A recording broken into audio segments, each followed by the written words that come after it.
poder ubicarnos bueno, tengo una compresión isotrópica, tengo una expansión, tengo una eh, compresión, pues también podemos identificar y calcular cuánto va a ser el trabajo que me está entregando neto un ciclo termodinámico. Y para comenzar a estudiar ciclos termodinámicos, ¿verdad? Es igual que cuando queremos combinar hay que gatear. Primero vamos de la teoría más sencilla y luego vamos viendo problemas o ciclos más complejos, ¿verdad? Que se van acercando a lo que verdaderamente sea dentro de un motor de diésel, ¿verdad? Pero primero tenemos que entender eh, un ciclo sencillo y un ciclo que ideal, ¿verdad? Sencillo, fácil, idealizado, donde se eliminan muchas variables de la ecuación y vemos las cosas de manera sencilla para entender esos procesos termodinámicos y los ciclos, ¿verdad? Entonces, para eso tenemos el ciclo de Carnot, que es un ciclo ideal y se usa como referencia para referirse al ciclo más eficiente posible según la segunda ley de la termodinámica. Entonces, no hay un ciclo más eficiente que el ciclo de Carnot. Pero el ciclo de Carnot es un ciclo, ¿verdad?, ideal, teórico, desarrollado para, ok, esto es lo más eficiente, a esto hay que llegar, ¿verdad? Se desarrollan diferentes ciclos, ¿verdad? Se trata de llegar al más eficiente, pero obviamente como es ideal y donde en la realidad sí tenemos que ver y tomar en cuenta las pérdidas, las caídas de presión en las tuberías, las diferentes desviaciones de la energía calórica, ¿verdad? No vamos a llegar a tener verdaderamente este ciclo ideal construido, ¿ok? Donde tenemos 4 procesos reversibles.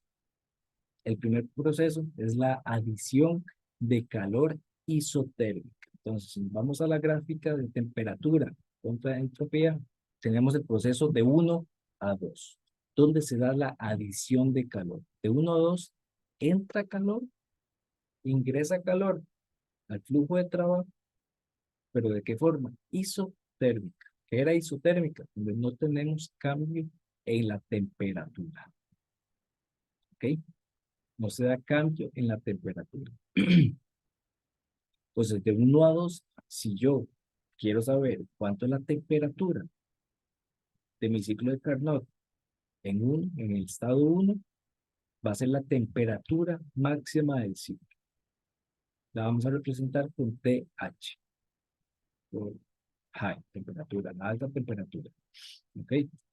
Y ya por ser un ciclo de Carnot, vamos a saber por definición que la temperatura 1 es igual a la temperatura 2. Solo vamos a tener 2 temperaturas, la alta y la baja, TH y TL. ¿Ok? Entonces, de 1 a 2 tenemos la adición de calor isotérmico. Entonces, acá tenemos una línea de 1 a 2 en la gráfica de presión contra volumen, donde de 1 a 2, ¿qué está pasando con el volumen? Está aumentando. El volumen está aumentando de 1 a 2.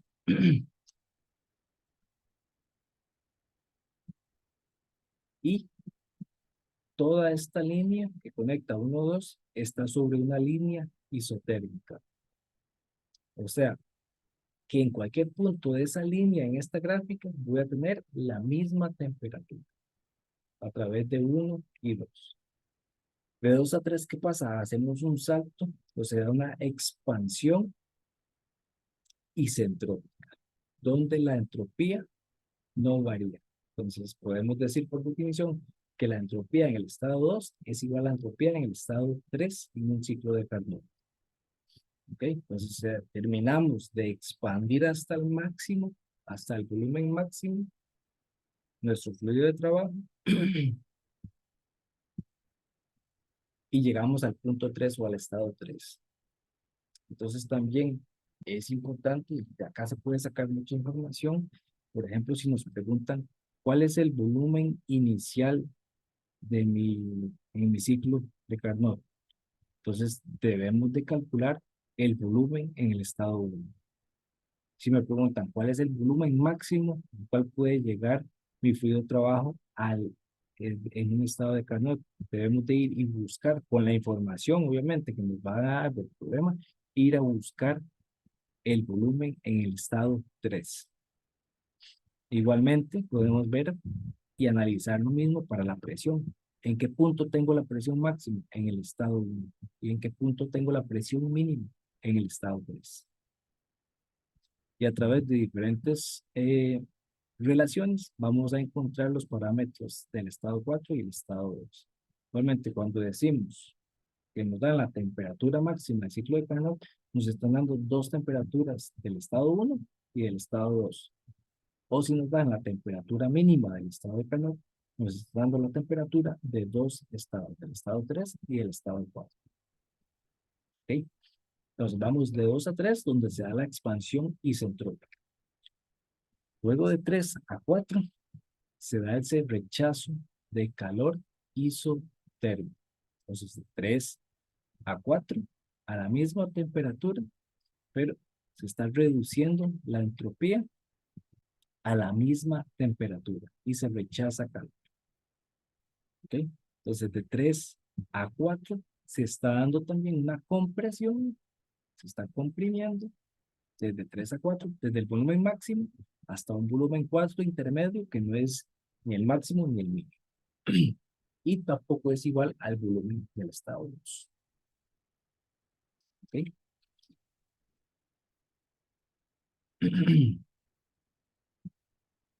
Y luego, de 4 a 1, cerramos el ciclo con una compresión isentrópica, donde vemos que si calculamos la entropía en 4, es la misma entropía en el estado 1.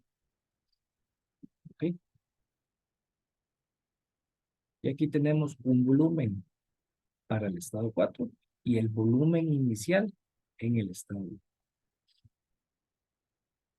Y cerramos el ciclo con la compresión isentrópica.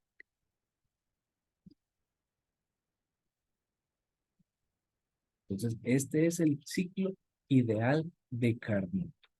Va a ayudar a entender los ciclos futuros. Y recordemos que nosotros, ¿verdad? Siempre nos van a medir. Nosotros como ingenieros siempre tenemos que entregar métricas y decir qué tan bueno, qué tan malo, qué tan rápido, qué tan lento, qué tan eficiente y qué tan no eficiente es algo. O sea, nuestro diseño, nuestra máquina, nuestra bomba, nuestro enfriador, todo, ¿verdad? Nosotros debemos de manejar los números y en función de cuánta eficiencia queremos, nosotros como ingenieros vamos a tener la capacidad de decir, no, no, necesito esta bomba, necesito este compresor, necesito este refrigerante, necesito esta cantidad de refrigerante para cumplir con esa eficiencia máxima. A siempre el menor costo. Nunca debemos de dejar de lado el costo económico, ¿verdad?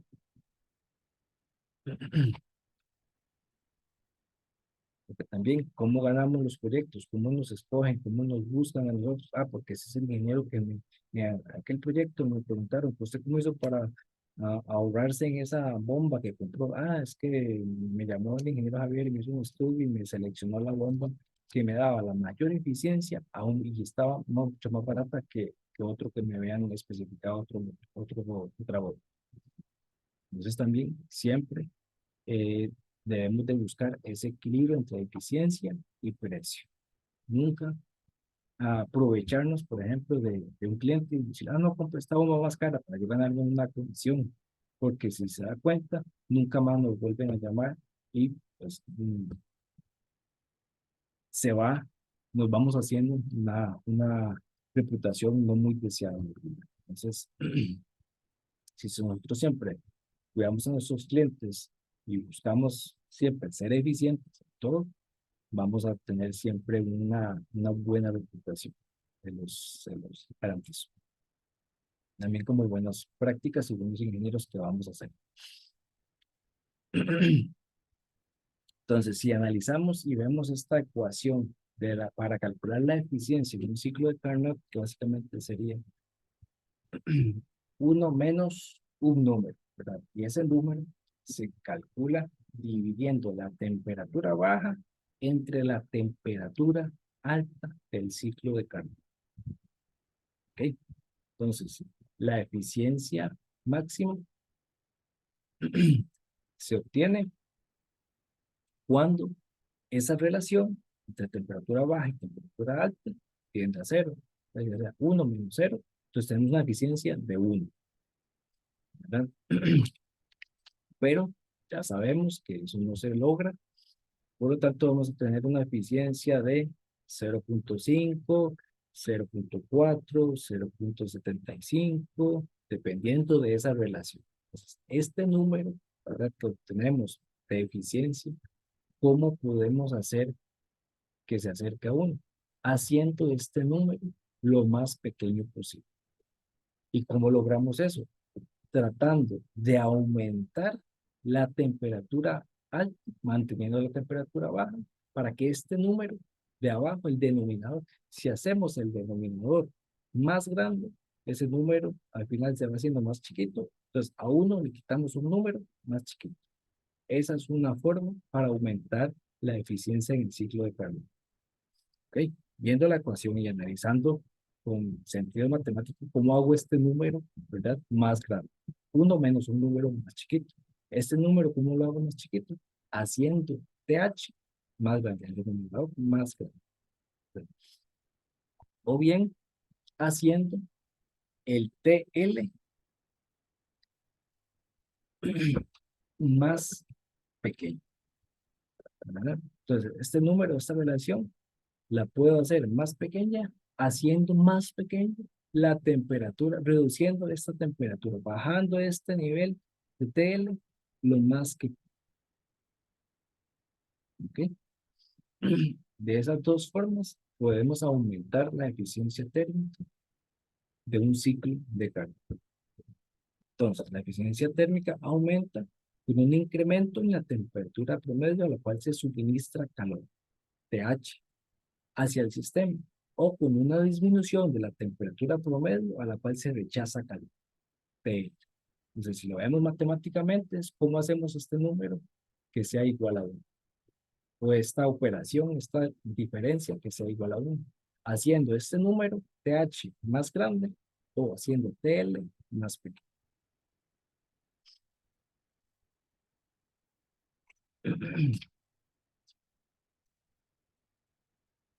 A lo cual nos lleva, ¿verdad? Entonces, ¿por qué no podemos llegar a que mi eficiencia sea 1 o el 100%, que es lo que significa llegar a 1, ¿verdad? Es donde tenemos las limitantes reales. Entonces, por ejemplo, lo primero que todo, la temperatura más alta en el ciclo es limitada por la temperatura ¿qué? Es una máquina que estamos construyendo. Por ejemplo, si pensamos en un motor que tratamos de que cumpla el ciclo de Carnot, está hecho ¿de qué? De metales, sean los que sean, son generalmente metales. Si son plásticos, ni hablar, pero necesitamos elementos resistentes ¿a qué? Al calor. Y siempre vamos a tener ¿qué? Una temperatura máxima que esos componentes van a poder soportar. Entonces tenemos una limitante, por ejemplo, en un émbolo, en un álave de una turbina, que por su construcción no puedo aumentar la temperatura. Entonces, hasta ahí llego la temperatura máxima, por lo cual me limita la máxima eficiencia posible. Uno, los componentes de los cuales está hecho mi máquina térmica. ¿Ok? Entonces ya vimos con la ecuación que aumentando la temperatura TH, esta que tenemos acá en la gráfica TH, puede aumentar la eficiencia. Pero también ya vimos que ese aumento llega a un tope donde me lo limita de los materiales o componentes que están construidos mi máquina terminada. Entonces de ahí no puedo pasar. Físicamente no puedo pasar si quiero que mi máquina soporte, ¿verdad? Si no quiero que mi máquina soporte y aumento, vamos a destruir los componentes. ¿Ok? Entonces esa es una de las limitantes del ciclo de Carnot. Por lo tanto, es un ciclo ideal al cual no podemos llegar en la realidad. ¿Por qué? Por esta primera limitante. Luego, la temperatura más baja está limitada por la temperatura del medio de enfriamiento utilizado en el sitio. Por ejemplo, un lago o un río o el aire atmosférico. Entonces, nosotros, la capacidad de rechazar calor, entre más calor yo logro rechazar, ya sea en un compresor, en un ciclo de refrigeración, ¿verdad? La cantidad máxima de calor que yo pueda sacar de un cuarto está limitado por la cantidad de calor que absorba el ambiente afuera, ¿verdad? Que es donde se envía ese calor que está dentro del cuarto. Entonces, ahí vemos una limitante de que, ok, no puedo sacar el calor que yo quiera. ¿Por qué? Porque el ambiente a donde yo lo estoy enviando tiene una limitante que no me deja enviar lo que yo quiero. Si no me va a decir, no, ya sea el lago, no lo puedo enfriar, el lago va a llegar hasta la temperatura mínima donde ya no lo puedo enfriar, pero obviamente tendría que tener el mundo conectado, enviándolo a todo ese calor de miles de sistemas a un lago para poderlo enfriar y congelar, ¿verdad? Que no es algo lógico ni se va a dar nunca. Entonces, la temperatura mínima TL está limitada por el medio de enfriamiento que estamos utilizando en un ciclo. Entonces, recordemos que en un ciclo entra calor y rechazamos calor, o sale calor. Hacia donde sale, ese medio nos dice, ok, yo hasta aquí recibo calor, de aquí en adelante ya no más, ya aquí llegué a mi punto máximo de recibir calor. Ya me calenté hasta el máximo, ya aquí en adelante no puedo recibir más calor. O usted me envía, pero mi temperatura no va a aumentar. Por lo tanto, este es el límite, hasta aquí, chocó contra pared, ya no puede expulsar más calor. Por ejemplo, si estamos refrigerando de un cuarto. O si estamos en una turbina, ya hasta ahí, el motor de la turbina ya no puede rechazar calor. Por lo tanto, se limita el TH y el TL, están limitados en nuestro mundo real, ahora sí, por lo tanto, nunca vamos a tener, y ya vemos por qué, esa eficiencia térmica del 100% o eficiencia térmica igual a 1. ¿No? Ya vemos realmente en un mundo real, ¿verdad? Está bien que al inicio hay que idealizarlo para ver, pero también hay que entender cómo funciona realmente el mundo y nuestro sistema dentro de ese entorno. ¿Alguna duda hasta acá? No, profe. Ok, entonces, también nosotros vamos a hacer suposiciones de aire estándar. O sea que vamos a trabajar con aire, en nuestro gas de trabajo va a ser aire y vamos a realizar ciertas suposiciones para entender de que estamos trabajando con un aire estándar o un aire ideal. Entonces nosotros vamos a pasar de algo complejo a algo sencillo, siempre como les decía. No solo en la ingeniería mecánica, eléctrica, todas las ingenierías, nosotros siempre vemos el modo fácil de solucionar problemas complejos. Esa es nuestra capacidad, para eso nos van a pagar, para ser eficientes. Los ciclos de potencia de gases reales son bastante complejos.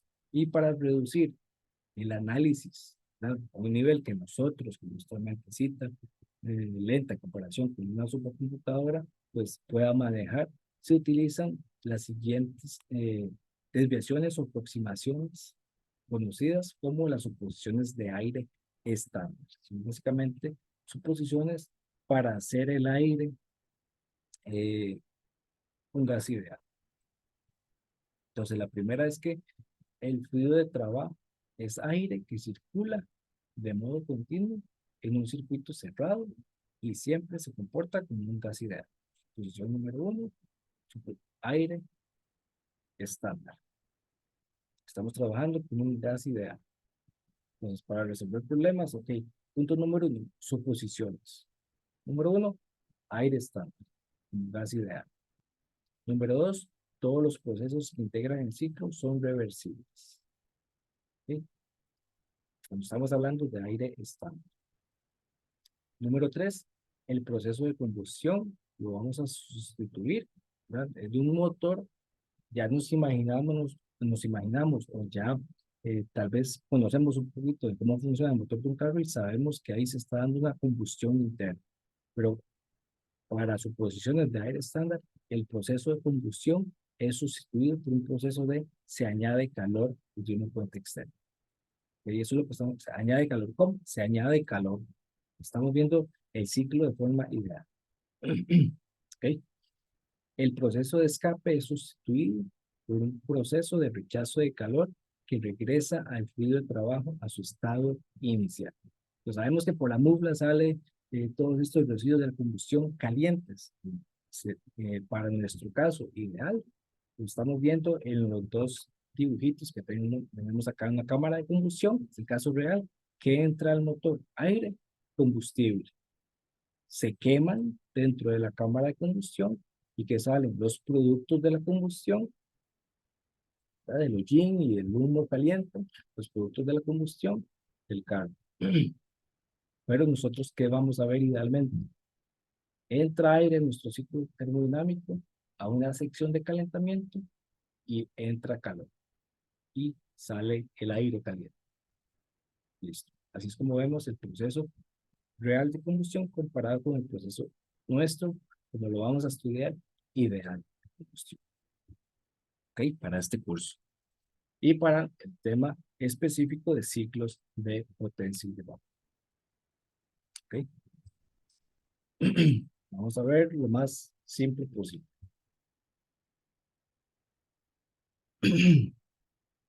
Ahora también tenemos que familiarizarnos con qué son las máquinas reciprocantes, que básicamente ya conocemos un poquito gracias a MECA y a Termo 1 también, ¿verdad? Que están compuestos por un sistema cilindro-hembra, ¿verdad? Eso es lo que conforma esas máquinas reciprocantes. Ya vimos que nosotros en un ciclo de Carnot comprimimos y expandimos un gas ideal.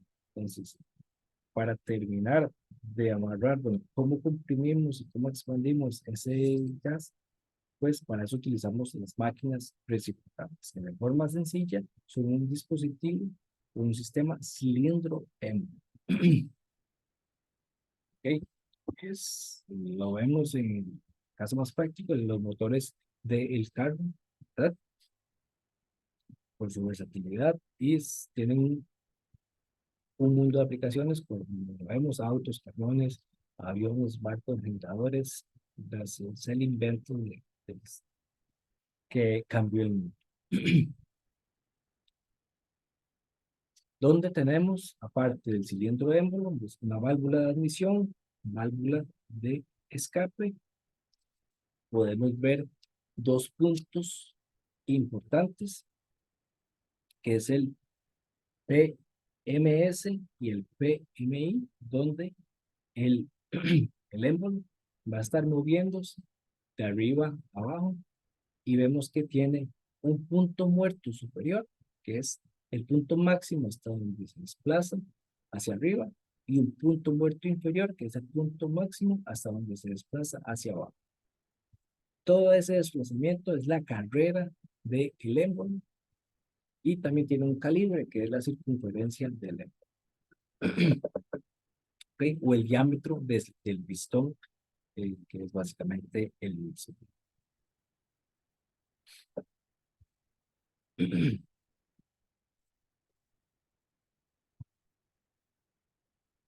También es importante conocer la relación que va a existir entre el volumen formado en el cilindro y el volumen mínimo o el espacio libre que tenemos aquí encerradito por aquí.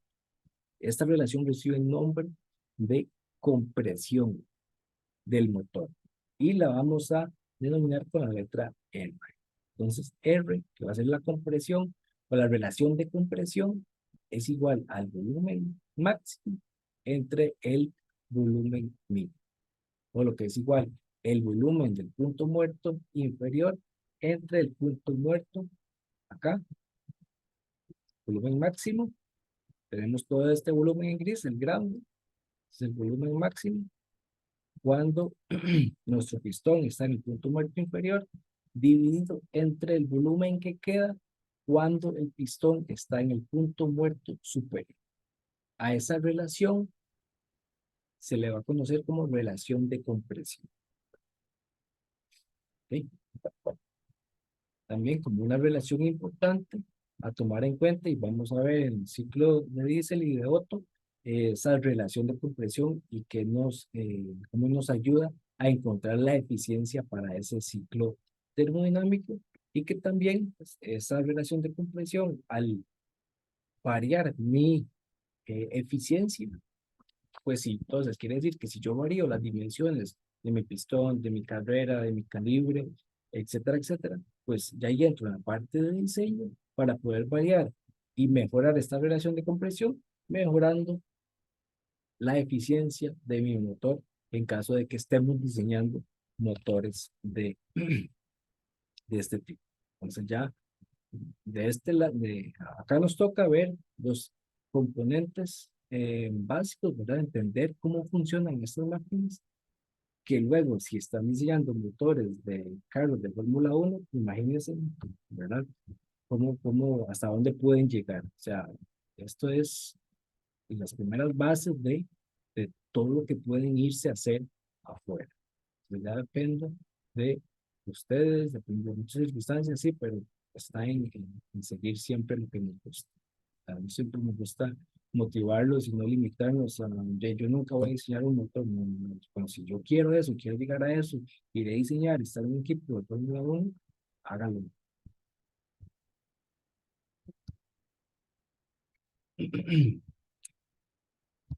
Otro punto importante es la presión media efectiva, que es una presión ficticia que si actuara sobre el émbolo durante toda la carrera de potencia, produciría la misma cantidad de trabajo neto que el producido durante el ciclo real.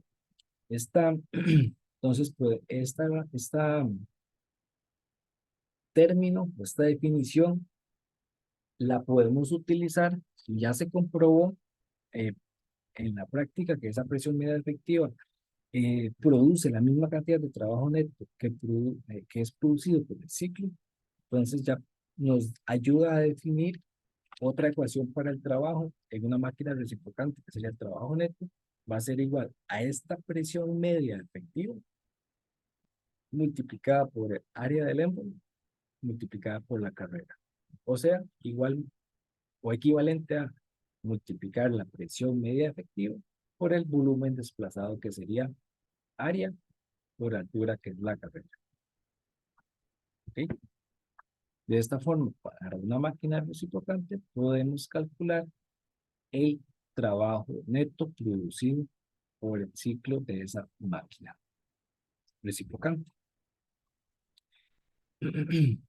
O también lo podemos ver si despejamos la presión media efectiva, el volumen desplazado es igual a la diferencia de volúmenes máximos y mínimos por unidad de masa. Por lo tanto, la presión media efectiva es el trabajo neto dividido entre la diferencia de volumen, o el volumen máximo menos el volumen mínimo. Presión media efectiva, término empleado, y es como presión ficticia que ayuda a calcular el trabajo neto de una máquina reciprocante en kilopascales. Se obtiene el resultado. Esta presión puede ser usada como parámetro para comparar el desempeño, ¿verdad? Siempre estamos buscando diseñar mejores máquinas, tener los mejores desempeños, los mejores rendimientos, las mejores eficiencias. Entonces, este parámetro se utiliza en la realidad para comparar el desempeño de máquinas reciprocantes de igual tamaño. Obviamente, como todo en la vida, tenemos que comparar manzanas con manzanas y peras con peras. Entonces, si vamos a comparar máquinas o ver mi diseño contra otro, tienen que ser máquinas reciprocantes de igual tamaño.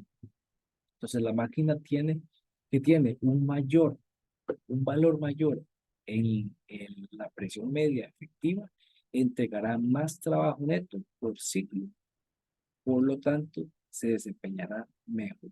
Nos podemos decir que mi máquina es mejor si tengo una presión media efectiva por, que otra máquina, comparándolo con otra máquina de otro fabricante, de otro motor, ¿verdad? Y así puedo vender mi producto mejor. Garantizando de que tengo una mejor o una mayor PME o presión media efectiva, lo cual garantiza que va a entregar más trabajo neto que otra máquina de igual tamaño, obviamente. Esto en máquinas reciprocantes. Vamos a entender un poquito qué es una máquina recíproca.